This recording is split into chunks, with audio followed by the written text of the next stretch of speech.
Merhaba sevgili hanımlar, değerli takipçilerim. Ayşe'den Örgüler YouTube kanalıma hoş geldiniz. Şöyle bugün bu hırkanın yapılışını yapacağız. Şöyle iplerimiz size şöyle moli, pulina, şöyle abiyelik, pullu, payetli bir ip. Abiye ip deniyor bu ipe hanımlar. Şöyle ip renk numaram 13 numara. Şöyle 145 metre ipimiz, 50 gramlıktırlar bunlar. Bunu kullandım. Bundan şöyle 8 taneden bu kaldı hanımlar. Şöyle anlatayım. 8 taneden bu kaldı. Bu da şu ikisini beraber kullanacağız.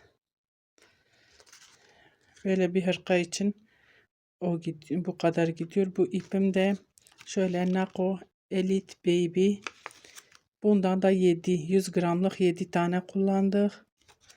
Şöyle ipimin renk numarasını vereyim. 4672 şöyle söyleyeyim 4672 ipimizin renk numarası. Bu Nako Elite Baby'nin anti peeling bir ip kullandım. Bundan 7 tane, bundan şöyle 8 tane olması gerekir hanımlar, böyle bir hırka için. Hırkam 42-44 beden için salaş bir hırka ben yaptım. Siz yapacağınız hırkaya göre değişir. Daha büyük beden yaparsanız tabii ki daha fazla ip gider. Daha küçük beden yaparsanız, daha düz bir şekil yaparsanız daha az ip gider. Şimdi ölçülerimi de size söyleyeyim hanımlar. Şöyle vurduğumda zaten kaç ilmek olduğunu onu sizinle paylaşacağım. Ben sadece şöyle mezureyle ölçmek istiyorum. Onu sizinle paylaşmak istiyorum. Bunun ölçülerini vermek istiyorum. Şöyle bütün genişlik vereyim size önceden. Şöyle.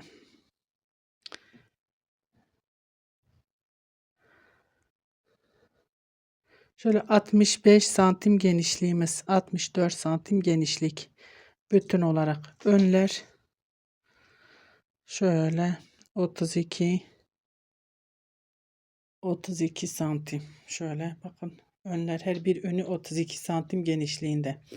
Şöyle lastikten şu şekil buradan ölçeceğim omuza kadar kaç santim. Şöyle bütün göremiyoruz. Ben şu kameramı ayarlayayım. Bu şekil daha iyi hanımlar. Daha iyi gösterebiliyorum.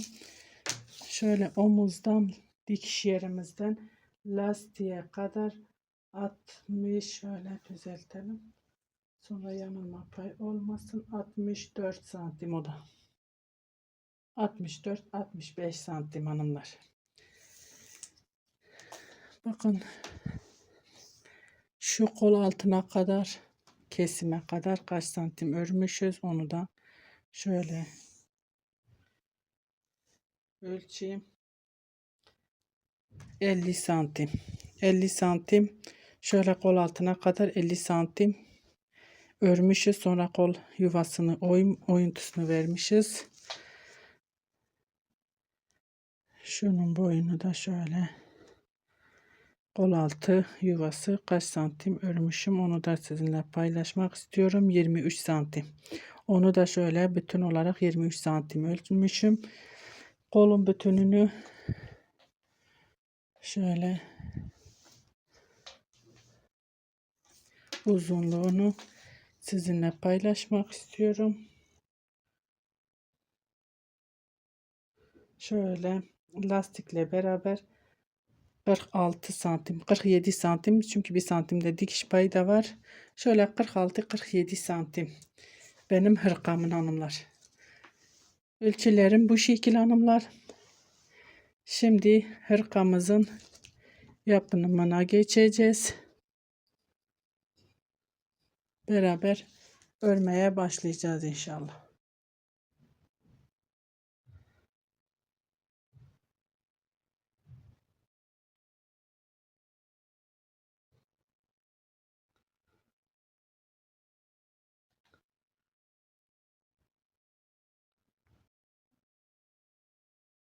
Evet hanımlar, şimdi hırkamızın arkasını şöyle ördüm.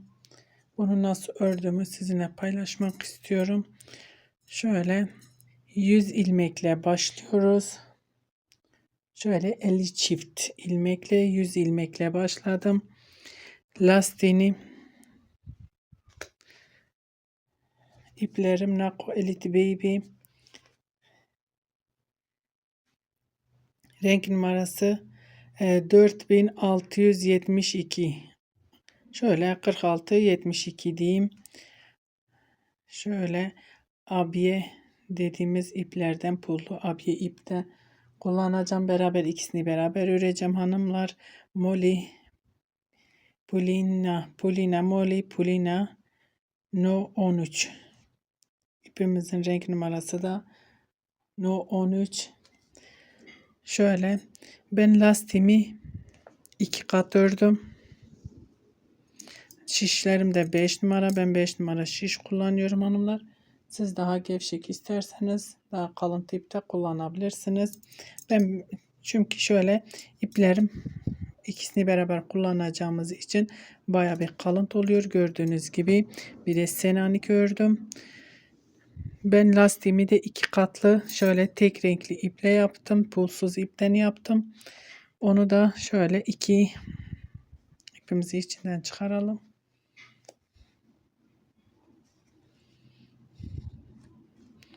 Şöyle kenara alıyoruz. Şimdi ben bunu da şöyle sizinle paylaşmak istiyorum hanımlar. İplerimi alayım. Ben şöyle kol altı kesimlerimi yaptım. Arkanın şöyle kaç tane kesmişim. 1, 2, 3, 4, 5, 6 tane. 6 ilmek birden kesmişim. Ondan sonrasını tek tek kesiyoruz. Bize yetecek kadar kalana kadar. Zaten şöyle salaş bir hırka. Omuzlarından da şöyle ayırdım. Şöyle 4-5 sıra ördüm. Arkayı enseyi şöyle ayırdım. Örmedim. Şişin üstüne koydum. Zaten yakayı yapacağımız zaman önünden alacağımız için hiç ona gerek yok. Böyle bu şekilde şişin üstüne bırakırsanız sizin için kolaylık oluyor. Omuzlar da aynı şekilde. Omuzları bu şekilde birleştireceğim hanımlar. Kesim yapmayacağım. Bu şekilde ön tarafın omuzlarını da bu şekilde açık bırakacağım. Beraber onu da zaten göstereceğim. Nasıl birleştirdiğimi göstereceğim size. Şöyle bu şekilde ayırdım. Çok şu ensemiz çok ense kökümüze girmesin diye daha biraz geride kalması için şöyle 4-5 sıra ördüm. O sizin zevkinize kalmış bir şey. Şimdi şişlerimi alıyorum.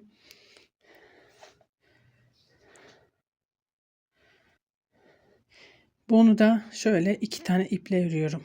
Çünkü bir tane ip iple olursa çok ince olur hanımlar. 2 tane ipi birleştiriyorum. O şekil sadece lastik için. Şu 2 ipi lastikte şöyle tek renk pulsuz kullandım lastiği.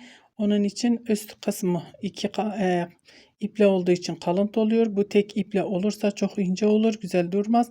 Onun için şöyle 2 katlı iple öreceğiz lastiğimizi. Lastiğimizi ördükten sonra zaten bir ipimizi koparacağız. Diğer ipimizi de zaten şu abiye ipten devam edeceğiz.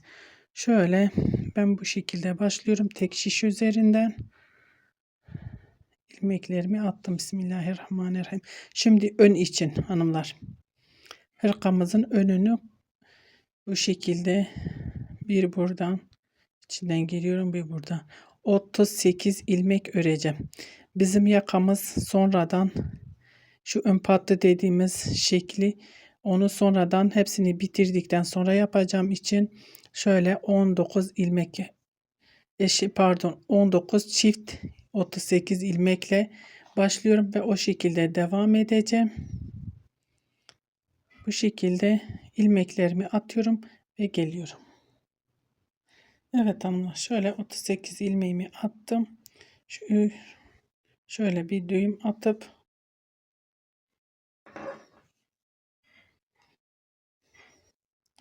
Şu ipimi biraz fazla bıraktım. Dikim için bakın burada da şöyle biraz daha fazla bırakıyorum. Şu yanları dikebilmemiz için şöyle en azından şu kenarlardan düğüm falan olmasın. İp bağlamayalım diyerekten biraz fazla bırakıyorum. Ve şöyle bir ters bir düz şeklinde örmeye başlıyoruz. Bakın ipimiz iki katlı hanımlar. İki katlı iple örüyoruz. Bir düz, bir ters.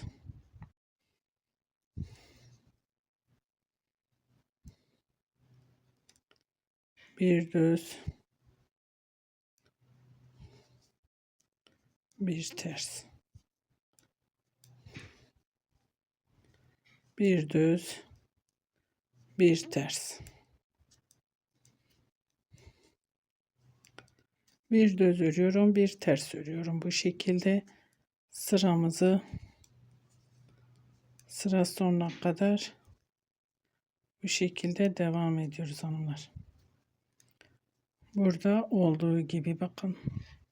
Bir ters, bir düz lastiğimiz.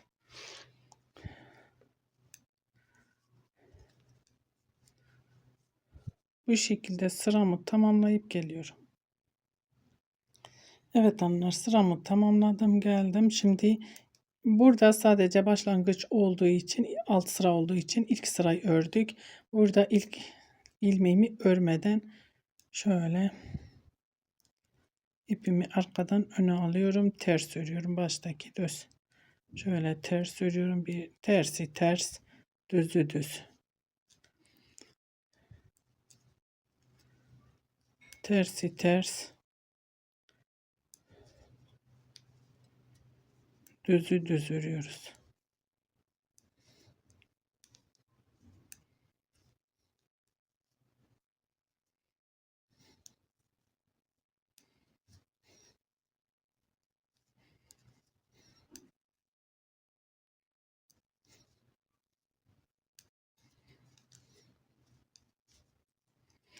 Bu şekilde öreceğim hanımlar. Tersi ters öreceğiz. Düzü düz öreceğiz. Lastiğimizi bu şekilde örmeye devam edeceğiz. Lastiğimiz kaç santim? Şöyle ölçeyim. 6 santim lastiğimi öreceğim. Sonra gelip beraber Selanik'imize başlayacağız. Selanik modelimizi şöyle abiye ipimizi bağlayacağız ve başlayacağız. Ben bu şekilde örmeye devam ediyorum hanımlar. Evet hanımlar, şöyle lastiğimi ördüm. Şöyle dar durduğuna bakmayın. O da açılacak. Şöyle. Zaten şöyle şu önden pat dediğimiz ön patı lastiği bitirdikten sonra hepsini bir alacağım. Onu ayrı bir şekilde öreceğiz. Onu da dediğim gibi bakın şöyle lastiğimi bir yaptım. Şimdi şu ipimi koparacağım. Bütün olan ipimle devam edeceğim. Bunu kopardım. Bununla işim bitti. Diğer ipimi devam ettiriyorum hanımlar. Bütün olan yumağımı devam edeceğim. Şimdi o bakın burada şu abiye ipimizi, payetli ipimizi şöyle bağlıyoruz. Ve artık şu ikisini birlikte örmeye devam edeceğiz. Şöyle bir düğüm attım. Şöyle getirelim. Şu kopardığımız ipimizi ayırıyoruz şöyle. Onu örmüyoruz, dikerken onu arada sabitleri sıkıştırıp geçeceğiz. Şimdi şöyle Selanik modeline geçiyorum. Onu nasıl örüyorum? Şu baştaki ilmeğimi şöyle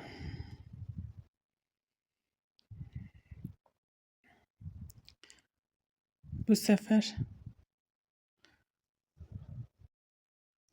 şöyle bunu açmak istiyorum hanımlar. İpimi biraz daha geriye götürüyorum. Niçin? Şu ipimizle abiye ipimizle beraber örülmesi için, çünkü bakın şu kopardığımız ipimizi ayırıyoruz. Bunu bu şekilde örüyorum. İlk ilmeğimizi örmeden alacağız ya.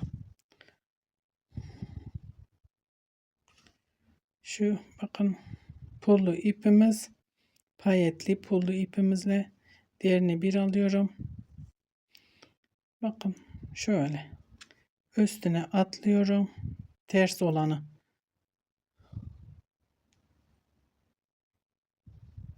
Şu kopardığımız ipimizi ayırıp örmeden alıyorum. Düzü örüyorum. Tersi örmeden alıyorum. Üstüne ip dolayıp alıyorum. Düzümü örüyorum. Tersimi şöyle bakın üstüne atıp örüyorum. Düz olanı örüyorum. Tersi üstüne ip atlayıp bırakıyorum örmeden. Düzümü örüyorum. Tersimi örmeden alıyorum. Düzü ördüm. Tersi örmeden aldım. Ben burada herhangi bir arttırma yapmıyorum hanımlar. Siz isterseniz arttırabilirsiniz. Eğer daha geniş istiyorsanız arttırabilirsiniz. Bakın bu şekilde düzümü örüyorum. Tersimi örmeden alıyorum. Düzü ördüm. Tersi örmeden aldım. Düzü ördüm. Tersim örmeden alıyorum. İpim hep arka tarafta. Düzü örüyorum. Tersi bakın ipimi doluyorum. Örmeden bıraktım. Tersi bakın ipimi attım üstüne örmeden bırakıyorum. Diğer şişe bırakıyorum. Bırakıyorum derken onu sökmeyin. Örüyorum. Sondakini şöyle örüyorum.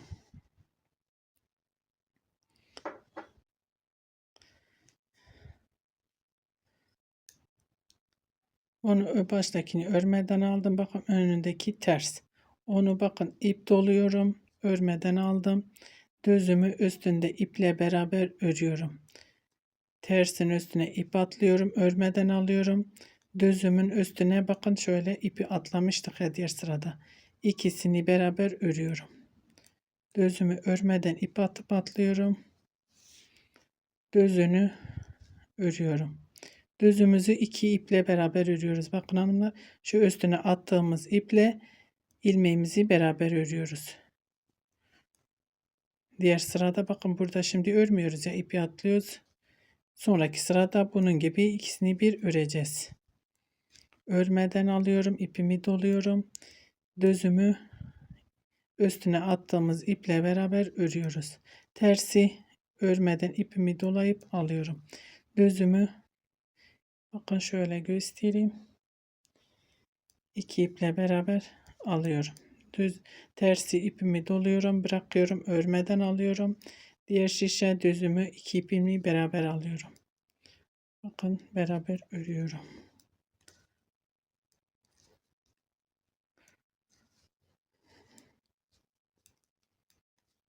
Tersin üstüne, şişimin üstüne ipimi şöyle doluyorum.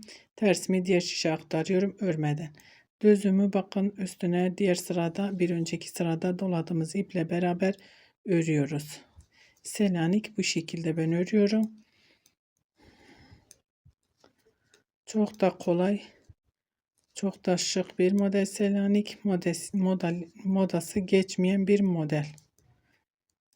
Hırkalarda bu hırkaya da gerçekten çok güzel yakışıyor. İpimi öne alıyorum ve ters olarak bunu örüyorum. Kenar ilmeğim olduğu için.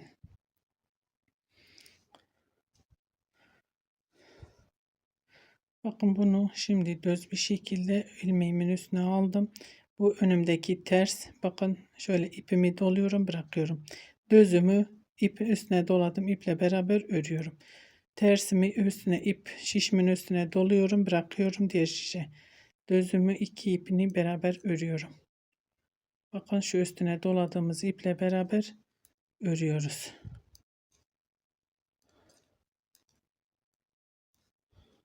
Tersin üstüne ilmeğimi üstüne ip dolayıp bırakıyorum. İkisini bir örüyorum. Bakın şöyle ipimi şişime dolayıp şöyle bu şekilde örüyoruz. Düzümü iki ilmeğimi şöyle iki ipimi bir örüyorum. İlmeğimle üstüne doladığımız ipimizle beraber örüyoruz.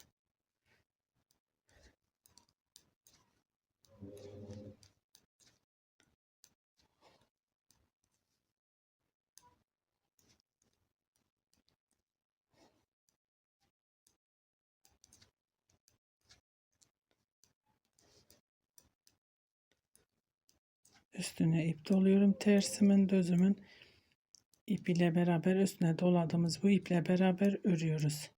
Tersi düz şekil.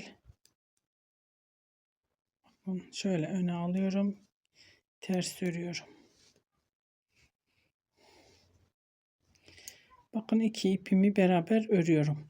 Bu şekilde örmeye devam edeceğim hanımlar. Bakın yine önümdeki ters. Bunu örmeden alıyorum. Şöyle doluyorum, bırakıyorum, örmüyorum. Düzümü iki ipimi üstüne doladım, iple beraber örüyorum. Tersin üstüne ipimi atladım, örmeden bıraktım. Diğer şişe beraber örüyorum.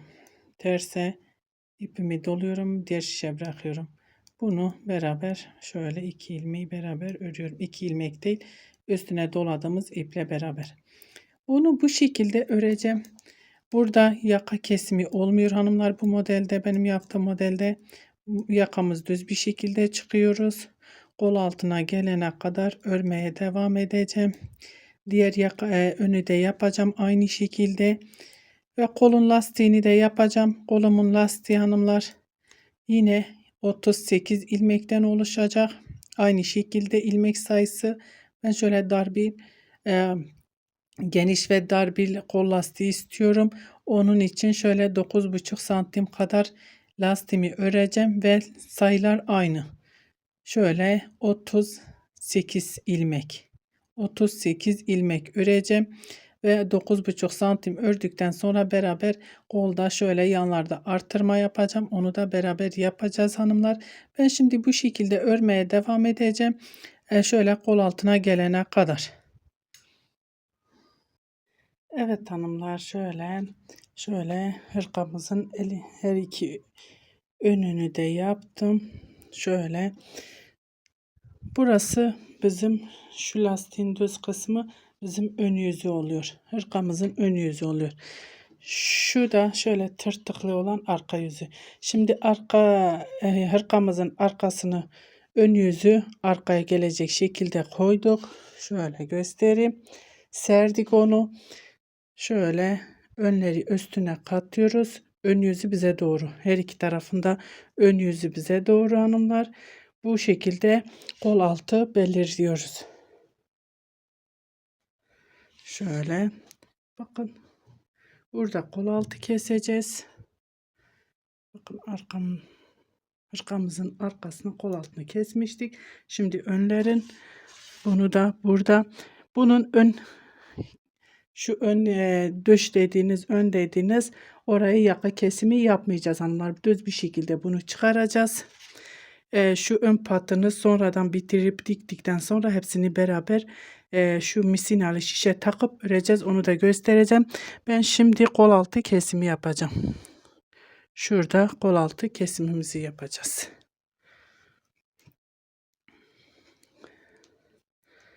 Şöyle şişim misinalı ipimi kendime doğru alıyorum. İkisini bir şöyle örüyorum. Bir şişe taktım. 2 3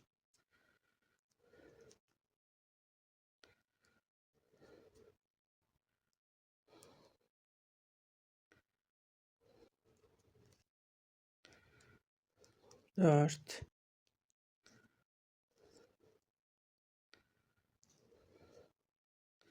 5 ve de 6.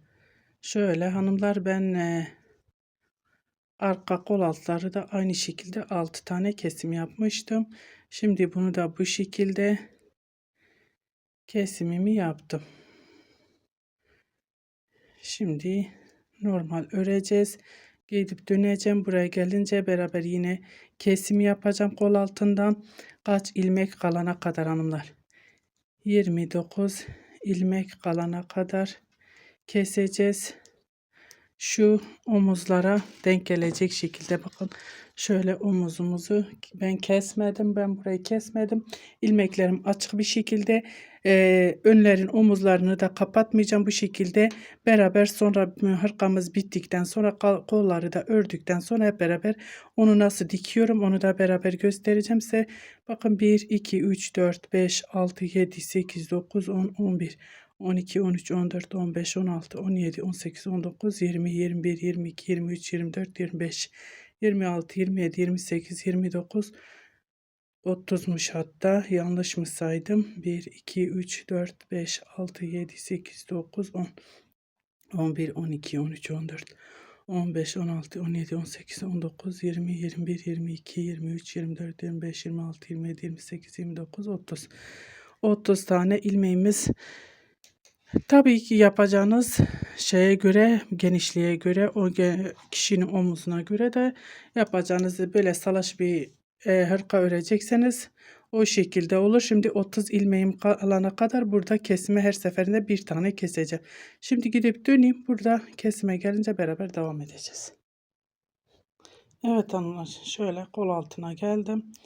Şöyle bakın 2 ilmeğimi bir örüyorum.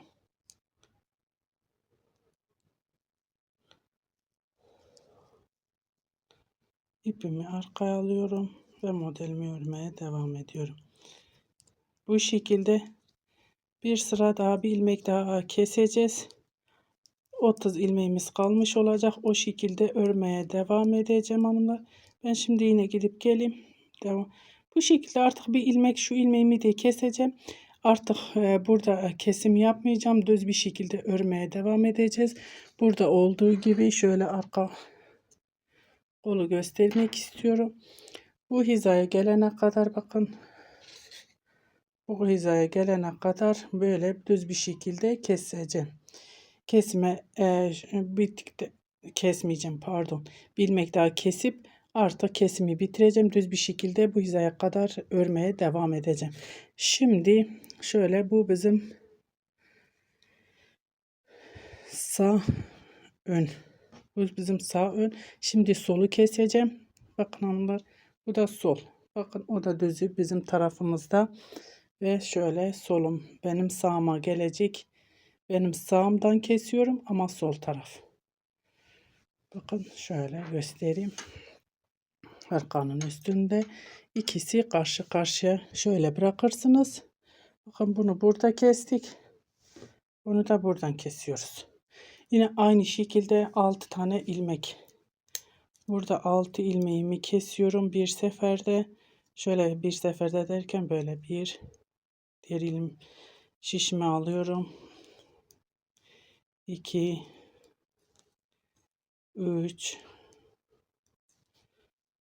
4 5 ve 6. Bu şekilde örmeye devam edeceğim. Bunda yine 2 sıra şöyle 2 ilmek sonradan her bir sırada bir ilmek keseceğim ve düz örmeye devam edeceğim. Burada ilmeklerimizi 30 tane ilmeğimiz kalacak. Onları kapatmayacağız. Dediğim gibi onları o şekilde birleştireceğim omuzdakilerini. Ben şimdi bunları örmeye devam ediyorum. Bitirdikten bu şekilde şimdi kollara geçeceğiz. Bitirdikten sonra kollara geçeceğiz. Evet hanımlar, şöyle şimdi kolumuzun yapımına geçiyoruz. Kolumuzu şöyle lastiğim 28 ilmekten oluşuyor ve şöyle 9,5 santim genişliğinde 38 ilmek hanımlar. Şimdi 2 katlı ipten ördük. İpimin birini koparttım. Şöyle abiye dediğimiz pullu ipimizi, payetli ipimizi bağladım. Şimdi şöyle son ördüğüm ilmeğimi açıyorum. Şu payetli ipimi şöyle biraz daha geriye alıyorum. Çünkü ilk ilmeğimizi örmeden alıyoruz ya hanımlar. Bu şekilde onu da sizinle paylaşmak istiyorum. İkisini bir şöyle alıp son ilmeğimi şöyle payetli iple örüyorum.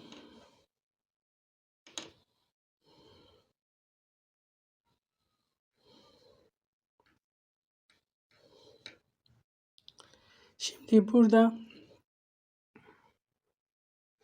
kolumuzda artırma yapacağız. Artırmayı şu dışta, şu iki tarafta da burada bu şekilde bir tane ilmek artırarak başlıyorum. İşin aslında bunu yapmayabilirdim. Onu unuttum. İlmeği arttıracağımı. Onu şöyle söküp normal örmek istiyorum hanımlar. Evet hanımlar, bunu söktüm. Normal payetsiz ördüm. İpimi şöyle parmağıma doluyorum. Bir tane arttırma yapıyorum. Bu bizim hırkamızın kolu hanımlar. Arttırmamı yaptıktan sonra şöyle, burası ters düz olduğu için baştakini ters örüyorum. Ondan sonraki düz. Ters örüyorum. İpimi arkaya atıyorum. Normal örüyorum. Buna ipimi dolayıp tersini örüyorum. Düzümü düz örüyorum. Burası Selanik başlangıcı hanımlar. Tersin üzerine ip atıp bırakıyorum. Düzümü örüyorum.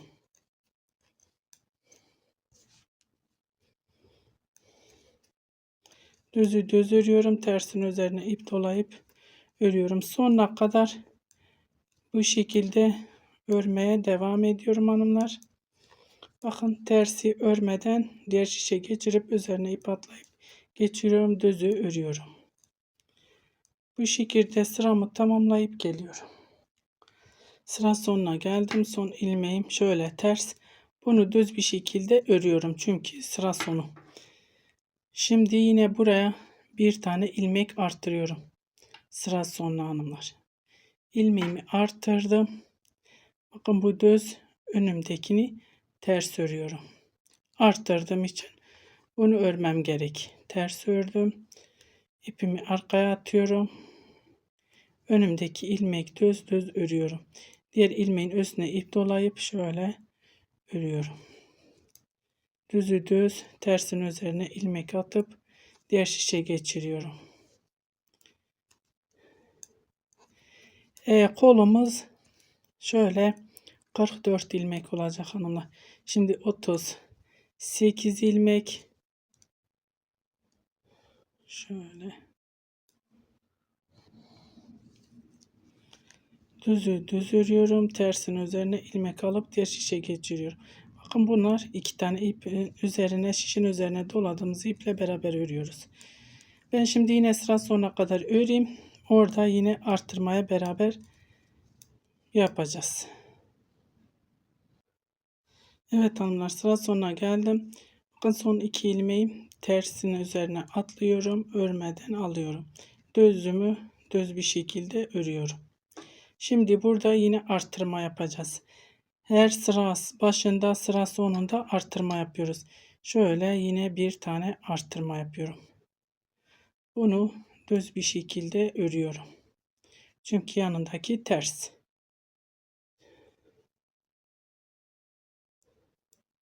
Tersimi örmeden diğer şişe geçirdim. İpimi üstüne doluyorum. Örüyorum. Bakın, tersin üzerine ip atlayıp diğer ilmeğe geçiyorum. Düzümü örüyorum. Bu doladığımız iple beraber, bakın, beraber düzümüzü örüyoruz. Ve bu şekilde sıra sonuna kadar örmeye devam ediyorum. Aynı şekilde sıra sonuna geldim. 2 ilmeğim kaldı. Önümdeki ilmek ters. Üstüne atlıyorum. Diğer ilmeği geçiyorum. Son ilmeğim düz düz örüyorum. Ve yine burada bir artırma yapıyorum. Bu şekilde, bakın, düz bir şekilde örüyorum. Arttırdığımız için arttırma yaptığımızda ilk ilmeğimizi örüyoruz. Örmezsek olmaz.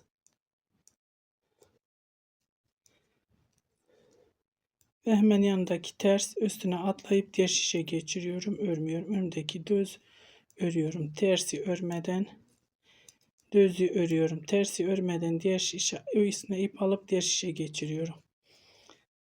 Dediğim gibi 44 ilmek olana kadar yapıyoruz. Her bir tarafta bir tane daha artırmamız gerekir. Sıramı tamamlayıp geliyorum. Evet hanımlar, şöyle sıra sonuna geldim. Önümdeki ters ipi üstüne doluyorum, alıyorum. Bir sonraki düz örüyorum. ipimi kendi tarafıma alıyorum. Sonundaki ters örüyorum. Ve son bir artırma, bir burada bir burada artırıp artırmayı bitireceğim hanımlar. İpimi doluyorum, artırıyorum. Ve bunu ters örüyorum. Ona dikkat etmemiz gereken yanındaki düzse ters öreceksiniz, artırdınız. Tersse düz öreceksiniz. Ona dikkat ederseniz o kadar. İpimizi doluyoruz, tersin üzerine örüyoruz. Örmeden alıyoruz. Düzü örüyorum, tersi örmeden ip dolayıp alıyorum. Çok da kolay bir model, çok da şık bir model, modası geçmeyen bir model, Selanik modeli. Sıra sonunda yine bir tane artırmam, öbür sonda da olacak ve artırma bitecek hanımlar. Ben şimdi yine sonuna kadar örmeye devam edeyim. Evet hanımlar, sıra sonuna geldim. Önümdeki düz ip ile beraber örüyorum. Sonundaki ters ipimi kendi tarafıma alıp şöyle ters örüyorum. Ve son bir artırma yapıyorum. Burada bir tane artırmamız oldu. Şöyle ve 44 ilmek olmuş oluyor.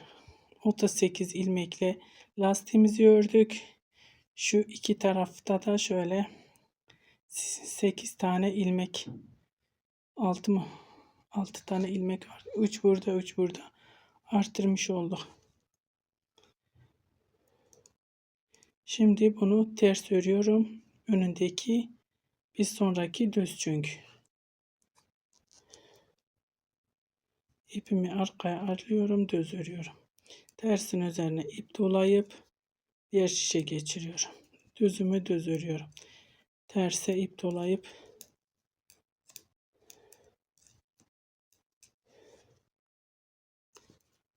ben daha önce diğer kolu ördüm hanımlar.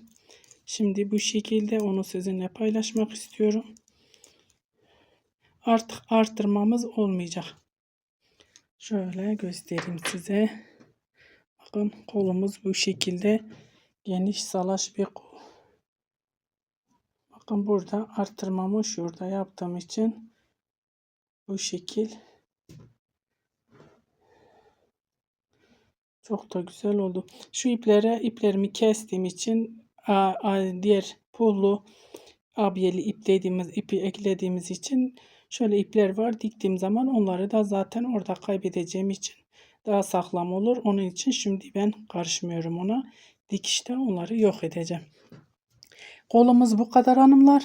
Kolumuz, bunu bitirdim, kestim. Omuzlarımız geniş, düşük omuzlu bir hırka yapıyorum. Onun için kolum daha kısa. Kolumda herhangi bir kesim yok. Düz bir şekilde bakın yapıp bitirdim. Herhangi bir kesim yok. Sadece şöyle geçirmeli. Dikeceğiz bu şekilde. Herhangi bir kesim yapmadım. Çünkü omuzlar baya düşük. Düşük geldiği için bunu bu şekilde yaptım. Ben şimdi bu kolumu da bu şekilde yapıp bitireceğim. Hepsini bitirdikten sonra dikimiyle yakasıyla hepsi beraber yapmaya devam edeceğiz. Şöyle yine yakından göstereyim. Arttırdıklarım yerleri. Diğer tarafta da aynı şekilde. Bakın bu şekil üst üste gelince de böyle çok güzel düşmüş oluyor kolumuz. Evet hanımlar, şöyle hırkamızı hepsini bitirdik. Şöyle şu arka, önler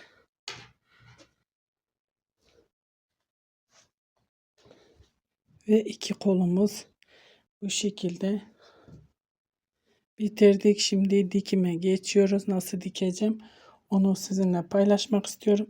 Şöyle kollarımızı kenara alalım. En son kolları dikeceğiz. Şöyle hırkamızın arkasını, ön yüzü size doğru gelecek. Ters iç yüzü de masaya doğru. Bakın dışa doğru. Bakın şöyle ön yüzü bize doğru. Diğeri ve bunun da ön yüzünü diğer ön yüzün üstüne. Bu şekilde bakın şöyle her iki ön yüzü birbirine bakacak şekilde ayarlıyoruz. Üst üste koyuyoruz. Şöyle kenardan dikeceğiz. Onu dikmeden önce şöyle omuzları kapatmadan birleştireceğim. Onu sizinle paylaşacağım hanımlar. Şöyle kenarda ipimizi biraz bırakmıştık fazla. Şimdi iki şişimizi bu da bizim ense bölümümüz. Onu da kapatmadım. Onu da o şekilde yakayı alınca onu da şişin üstüne ekleyeceğim. Bunu ikisini bir alıyorum. Şöyle ucu kalın bir tığımı aldım. İpimiz kalıntı olduğu için tığımız kalıntı olacak. İkisini bakın ters. Bu onun iç yüzü ters. Tersi. Hırkamızın tersi, örgümüzün tersi. Şöyle şimdi kameramı ayarlayıp dikime başlayalım. Evet hanımlar, şöyle iki şişimizi yan yana getiriyoruz. Bakın bir ilmek buradan alıyorum. Şöyle geçiriyorum. Bir ilmek diğer taraftan alıyorum. Tığımın üstüne ipimi doluyorum. İlmeklerin içinden aldım. Şöyle iki ilmeğimi bırakıyorum. Şunu biraz şöyle gevşek bırakıyoruz hanımlar. İpimiz baya bir gevşek olsun. Bakın burada ipimizin üstüne dolamışız ya. Şişimizin üzerine, ilmeğimizin üzerine. İkisini şöyle bir bakın karşılıklı bir şişten bir diğer şişten alıyorum beraber. Şunu tığımın üstündekini yan önümdeki şişin üstüne ekliyorum. İçinden geçiriyoruz bakın. Bir buradan bir buradan alıyorum. Şöyle beraber örüyorum. Onları bıraktım. Şöyle iki ilmeğimi bırakıyorum. Bu ilmeğimi uzattım. Şişin üstüne tekrar koydum. Buradan bir ilmek, buradan bir ilmek diğer şişten. İlmeğimi doladım. Şöyle zincir çeker gibi yapıyoruz. Tekrar önümdeki şişe koydum. Tığımın üstündeki ilmeği. Şöyle bir bu şişten bir bu şişten ilmek alıyorum. Beraber şöyle kapatıyorum.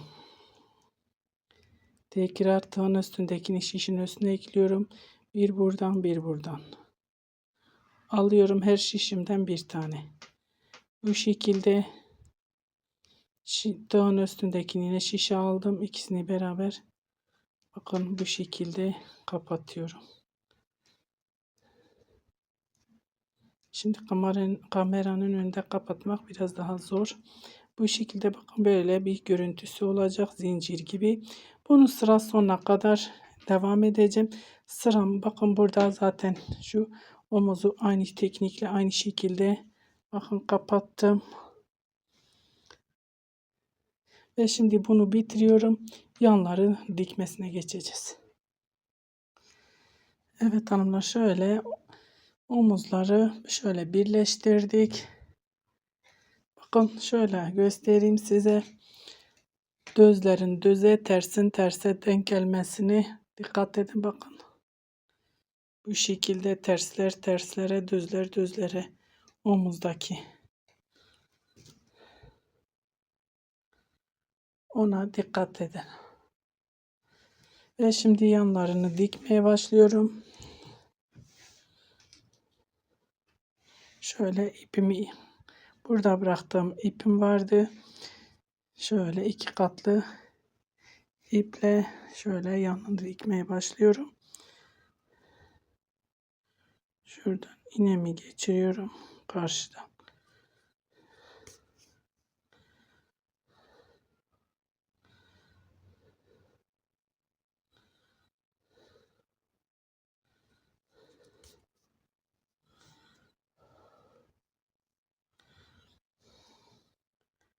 Bir buradan şöyle.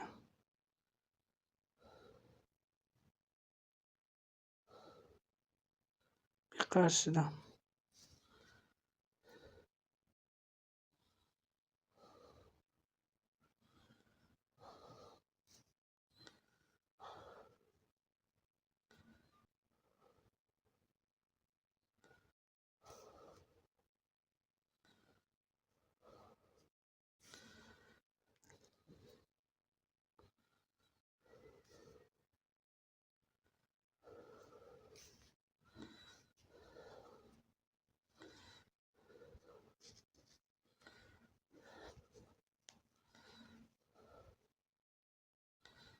Şöyle diktik. Şimdi buraya gelince lastiğimizi bitirdikten sonra lastiğimiz çok kalın olduğu için o şekilde bu şekilde batırmak istemiyorum. Burada bu şekilde dikiyorum. Üstten değil. Şöyle normal dikişte yaptığımız gibi battığımız yerin yanına hemen batıyoruz. Karşılıklı. Yine aynı şekilde karşılıklı. Ve bu şekilde dikmeye devam ediyorum sonuna kadar. Sonra kolları dikeceğiz. Evet hanımlar, şöyle hırkamızın yanlarını diktik. Gördüğünüz gibi şöyle düzgün bir şekilde dikişimizi yaptık. Her iki tarafını da diktim. Şimdi kolumuzu önce dikiyoruz. Sonra yerleştiriyoruz. Bakın burası kolumuzun ön yüzü. Ön yüzleri üst üste getirip arka yüzünden dikiyoruz. Bu şekilde bir buradan bir karşıdan şöyle batıra batıra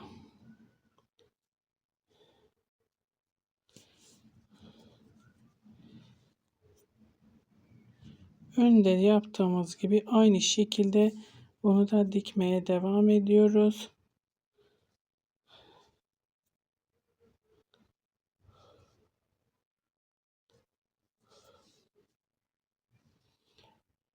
Ön yanları nasıl diktiksek aynı şekilde dikmeye devam ediyoruz.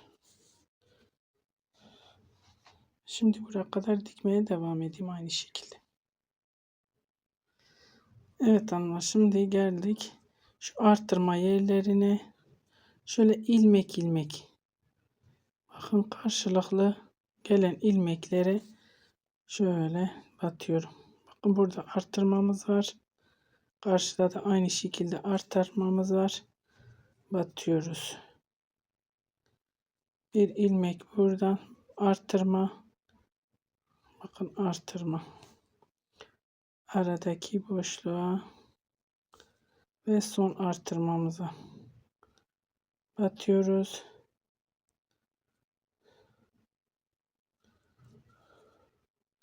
İpimiz bittiği yerden şöyle payetli olduğu için payetin içine batınca biraz zor geçebiliyor.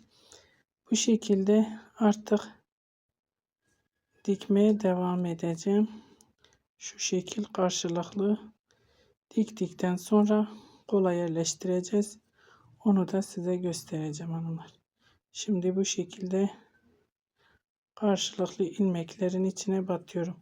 Bir buradan bir karşıdan. Geri dönüyorum. Aynı şekilde karşılıklı olanlara.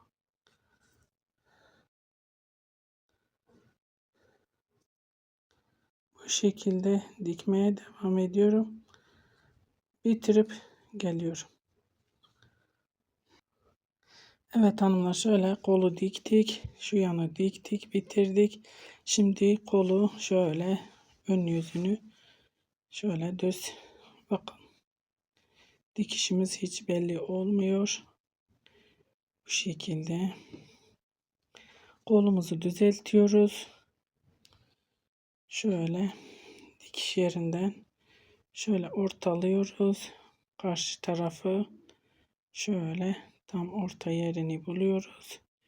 Şöyle iğnemi buraya batırıyorum. Bakın burası arkamızın ön yüzü. Kolumuzu böyle düz bir şekilde düzelttik. İçine yerleştiriyoruz.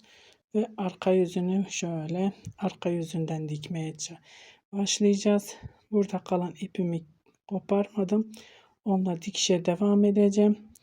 Burada iğnemi taktığım yeri şöyle, eğer kaybetmediysem şöyle omuza iğneleyeceğim. İğnemi bulayım.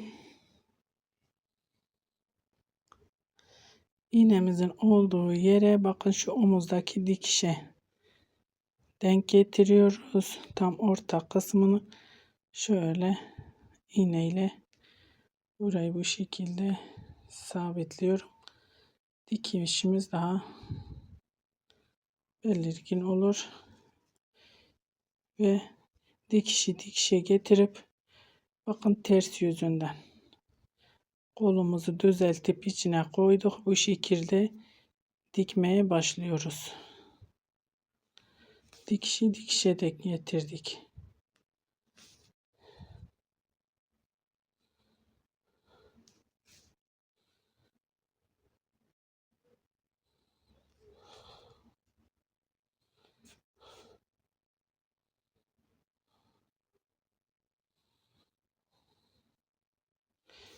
Bu şekilde bunu hepsini dikeceğim, birleştireceğim. Bu şekilde bakın, bu buraya, bu buraya, bu şekilde dikip bitirip geliyorum. Evet hanımlar, şöyle kolları diktik. Bu şekilde.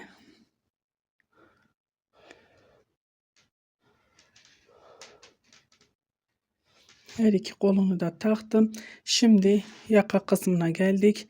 Şu lastikten başlayacağım. Hepsini çarpa sara şöyle hepsini ilmek alacağım. Her iki tarafına önler.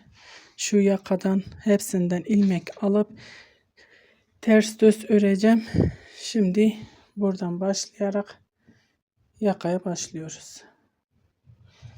Evet hanımlar, şöyle yaka dedim, ön lastiği, ön pati. Buradan başlayarak önünden alacağım ve gide gele lastik öreceğim. Ben yaptım, siz yapmayın, kolları takmayın.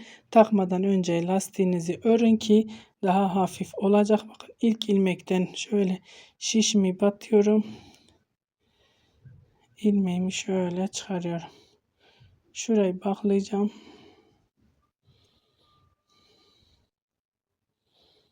Şöyle düğüm atıp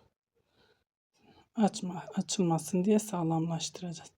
Tek tek şöyle batıp ilmek alacağım. Şu ipimi de içinde yürüteceğim. Şimdi şöyle ipin içine alıyorum. İpimiz iki katlı. Bütün lastiklerimizi iki katlı iple yaptığımız için sade ip kullanıyoruz. Pullu, payetli ip kullanmıyoruz lastiklerde.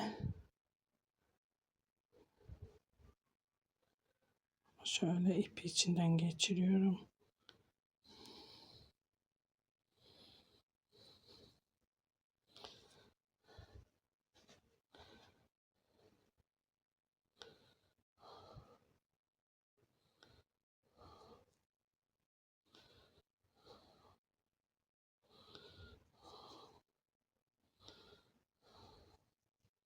Bakın, iplerim iki katlı. İki iple bakın şöyle ilmeklerimi çıkarttım ve aynı şekilde şöyle tek tek buradaki diğer ipimizi de şöyle içinden geçiriyoruz. Onunla beraber ilerletiyorum.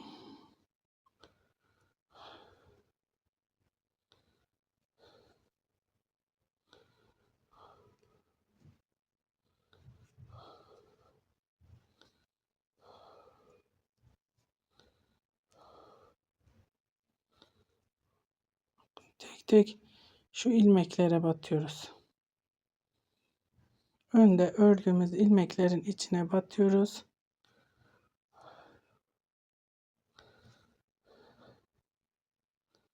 İlmek alıyoruz. Payetli olduğu için ipimiz takılabiliyor. Daha önce ördüğümüz ipimiz tabii ki bu değil. Bu şekilde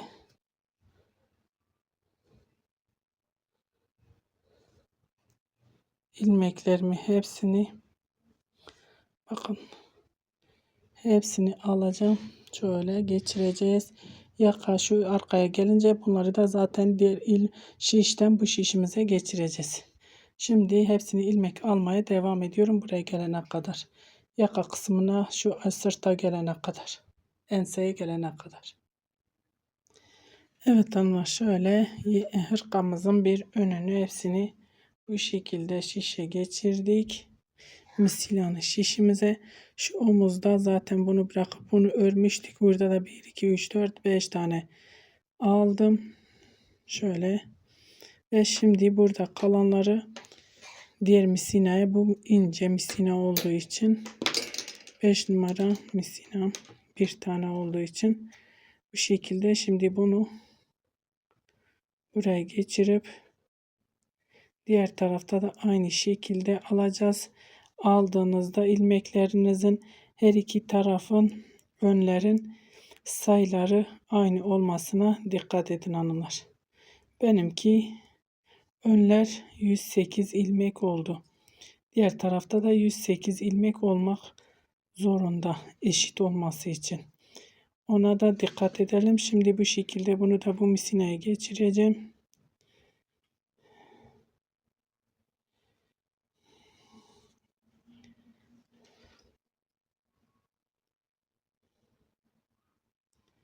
Bunu bu şekilde hanımlar örerek devam etmem lazım. Onu unuttum. İpim geride kaldı. Şimdi bunu burada örüp devam edeceğim. Evet hanımlar, şu diğer ince şişimin üstünde olan şöyle ensemizdeki ilmekleri düzü düz, tersi ters öreceğim. Bu şekilde diğer şişe geçireceğiz çünkü ipimiz burada. Şöyle elim Selanik'e alıştığı için o biraz geçene kadar zorlanabilirim.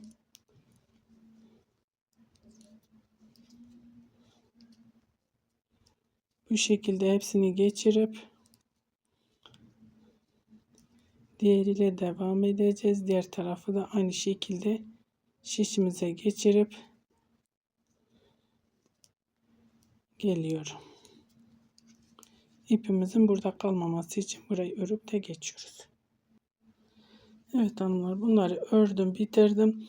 Burada yapmamız gereken şu dikişe kadar şu arkayı, enseyi örmüştüm ya. Burada da ben 5 tane ilmek almıştım. Diğer tarafta burada da 1 2 3 4 ve 5. 5 tane ilmek aldım ve burada da aynı şekilde tek tek şöyle ilmeklerime batıp ilmek alıyorum. Bu da diğer taraf 108, bu tarafta aynı şekilde 108 olmak zorunda. Şimdi hepsini misinama geçirip geliyorum. Evet hanımlar, şöyle ilmeklerimi hepsini şişime taktım. Bu tarafta yine 108 ilmek. Aynı şekilde eşit bir şekilde ilmeklerimizi aldık. Şimdi zorla misinanın üstüne sığdırabildim. Şöyle örmeye başlıyorum. Bir ters bir düz öreceğiz. Kaç santim öreceğimi bilmiyorum hanımlar şimdilik. Şöyle bunu düz örüyorum. Düzle başlıyorum. İlk ilmek olduğu için şöyle örmek istiyorum. Bir ters bir düz. Bu şekilde hepsini öreceğiz. Düğme yeri açıp açmayacağım onu da bilmiyorum. Eğer açarsam onu da sizinle paylaşacağım. Gelin kızıma yapıyorum, ona soracağım, eğer istiyorsa açarım. Açarsam onu da sizinle paylaşırım. Eğer açmazsam da zaten paylaşmayacağım. Bitene kadar artık git gel kaç santim öreceğimi de zaten sonunda size söyleyeceğim. Beraber ölçüp göreceğiz kaç santim ördüğümü. Ben şimdi bu şekilde bir ters bir düz öreceğim. Hepsini aynı şekilde git gel yapacağız ve sonradan artık kaç santim olduğunu, yeterli olduğunu düşündüğümde bitirip kesimini yapacağız. Şimdi bu şekilde git gel yapacağız. Şöyle bakın yuvarlak bir şekilde misinanın üstünde olduğu için bu şekilde. Ben şimdi öreceğim. Bir tersleri ters, düzleri düz. Şu lastiklerde olduğu gibi bu lastiğin aynısını öreceğiz. Bu şekilde örmeye devam edeceğim, öreceğim. Bitirince beraber olacağız inşallah. Evet hanımlar, şöyle yaka kısmını yaptım. Bitirdim. Şöyle göstereyim size. Evet hanımlar, bu şöyle 1, 2, 3, 4, 5, 6, 7, 8, 9, 10 sıra ördüm. 5 santim olmuş oldu. Şimdi bunun kesimini yapacağız. Şöyle 1, 2, ikisini bir alıp şöyle örüyorum ben. Şöyle bunu biraz sıkıp ondan sonrasını şöyle çok bol da bırakmayacağız, çok sık da bırakmayacağız. Yapmayacağız. Şöyle. Bakın ilmeğimi tekrar diğer şişe alıyorum. İkisini bir örüyorum. İlmeğimi diğer şişe aldım.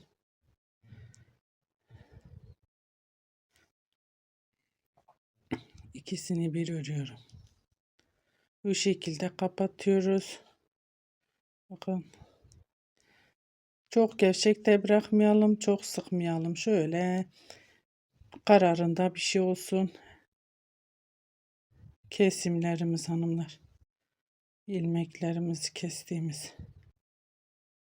Ve bu şekilde hepsini kapatacağım. Bitirip geliyorum. Hırkamın son haliyle karşınızda olacağım inşallah. Bunu bu şekilde hepsini kapatıp geleceğim. Evet hanımlar, şöyle ön lastiğimi kapattım. Gördüğünüz gibi şöyle göstereyim size.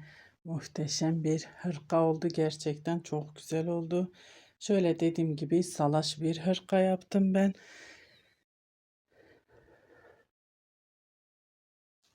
Şöyle bu da açılacak. Şöyle geniş kolları da bu şekilde kol olduğu için şu anda böyle biraz kendini toplamış durumda. Şöyle görünüyor, daha ince görünüyor ama baya bir geniş salaş bir hırka. Şöyle daha size daha yakından göstermek istiyorum. Onun için kameramı ayarlayıp geliyorum. Şöyle daha detaylı göstereyim size.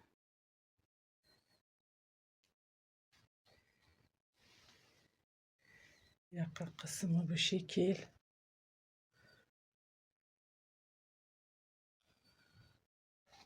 Şöyle pırıl pırıl payetli abiye ip deniyor buna. Abiye bir hırka yaptım. Gerçekten çok da güzel oldu. Çok beğenerek ve severek yaptığım bir hırka. Umarım size de faydalı olmuşumdur. Beni tercih edip izlediğiniz için teşekkür ederim. Kanalıma abone olmayı unutmayın. Videolarımı beğenmeyi